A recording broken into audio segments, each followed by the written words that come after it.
and welcome to another asliga.com video article. Today we're going to talk a little bit about Juan Mata. Now, I've already seen a few fantasy managers starting to say, now that Rooney has had a brain snap and got himself suspended for 3 games, perhaps we should look to Mata because he'll regain his spot in behind Falcao and Van Persie and hopefully pick up a few fantasy points.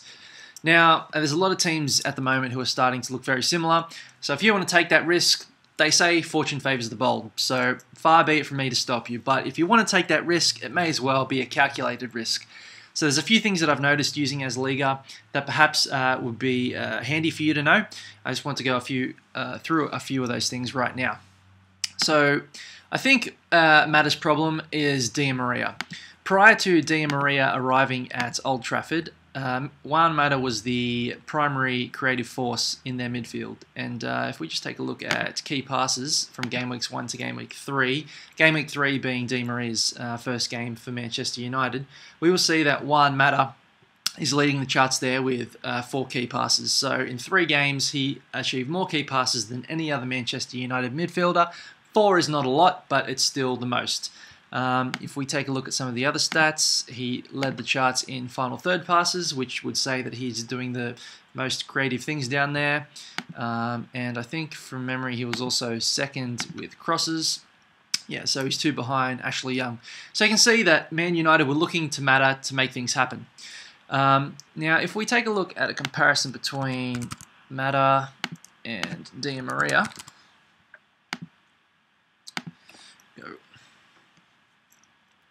right, the first thing we notice that if we have a look at minutes is that Juan Mata, his minutes have gone down and Di Maria's have gone up. They're almost polar opposites. Now, that's not necessarily Di Maria's fault. It was more because Falcao came in and then Rooney got pushed in behind the 2 strikers. Juan Mata lost his spot. But it does tell us a few things. Now, we can see here there's only really 2 games where Di Maria and Juan Mata have played sort of the same amount of minutes, and that's game week 3 and game week 4. So we're going to do our comparisons based over those 2 weeks to see how they fit into the squad together.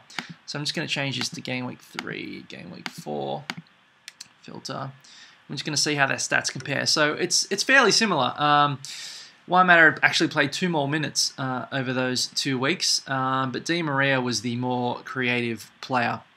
He scored more points per million. He picked up some bonus points, which Mata did not do.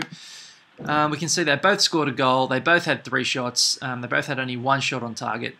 But if we get into the passes, we can see Di Maria's putting more crosses.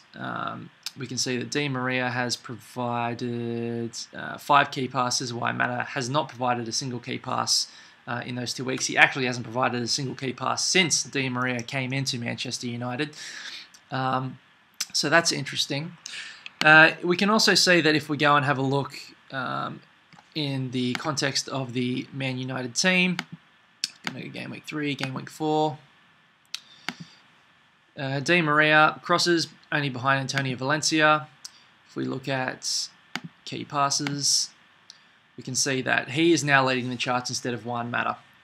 If we look at passes in the final third, again, Di Maria is taking the top spot. So it seems that Di Maria has really usurped Mata as the main man in the Man United midfield. So one would argue that even if Juan Mata comes back into the squad for the next few weeks, he's not going to be bringing you the same threat that he would have prior to Di Maria coming to Old Trafford.